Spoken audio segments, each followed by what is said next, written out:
Musta kayo dyan? Welcome kayo sa aking YouTube channel. At mag-estimate na naman tayo. So ito yung tanong na i-estimate natin. Ito yung comment niya. Sir, pa-estimate po ako ng roofing 8 meter by 8 meter. Quadro agwas ang design, tubular ang gagamitin. So 8 meter by 8 meter ang area ng wall niya. At 4 agwas yung design o hip roof. So lalagyan natin to ng overhang na 60 cm o 0.60 meter. Lahat ng side, apat na side. Tapos ang spacing ng trusses natin is 1.2 meter. So kasama na yung roofing. Okay?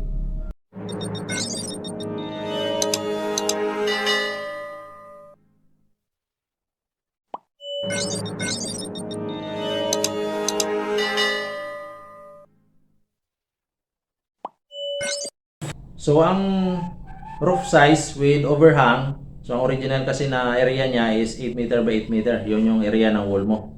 Okay?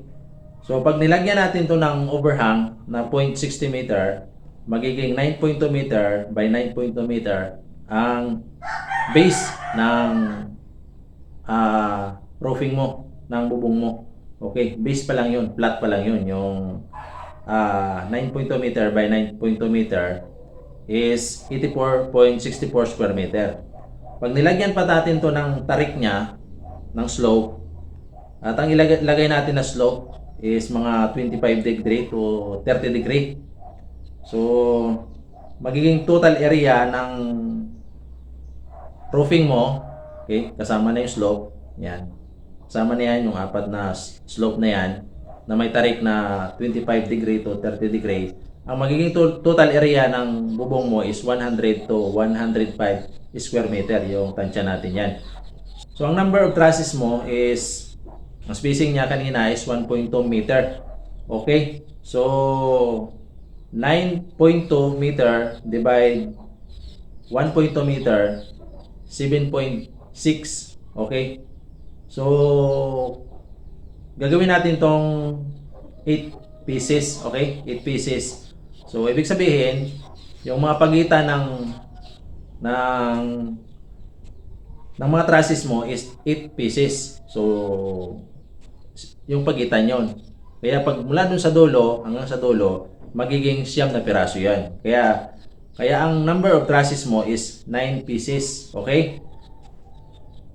So, yung iba nito, ginagawa nilang 2 meter yung spacing para makatipid. Okay, pero para sa akin, mas matibay itong 1.2 meter kasi malayo na yung 2 meter. Pero kung nagtitipid ka, nasa sayo naman yan, okay?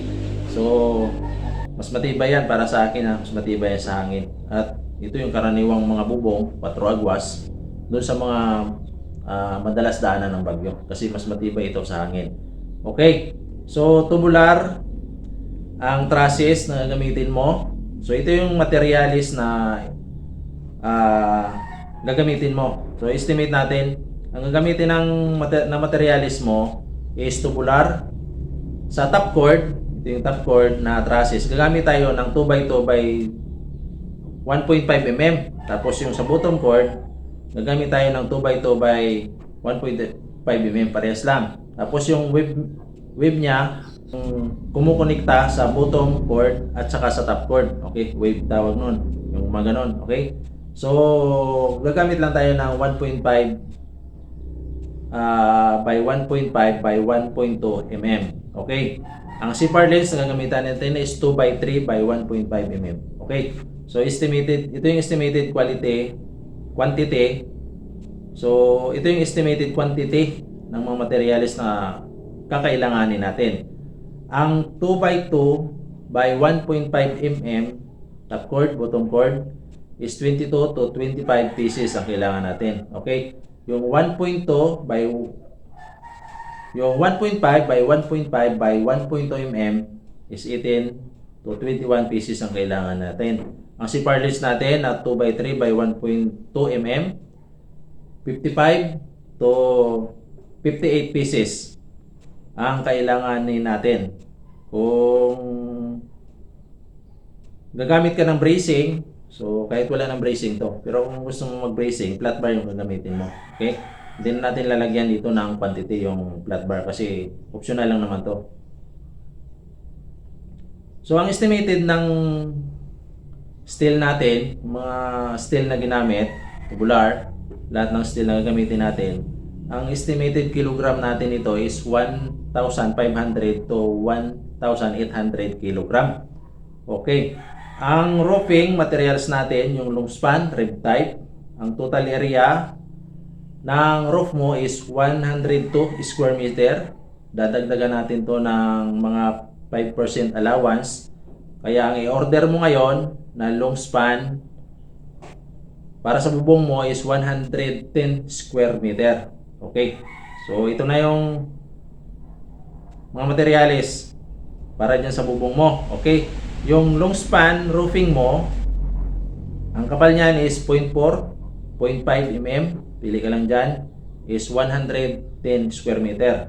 Ang thick screw mo, 900 pieces to 1,100 pieces. Ang ridge roll mo, 18 pieces to 18 meter to 20 meters.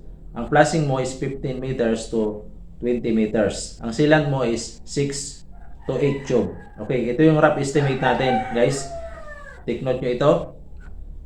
Ang bigat ng bakal na ginamit natin is 1,500 kg to 1,700 kg. Okay. Ang per kilo nito is 75 to 85 per kilo. So ang kailangan nating budget is 112,000 to 130,000. Okay guys? Ang roofing natin na ang area is 110 square meter.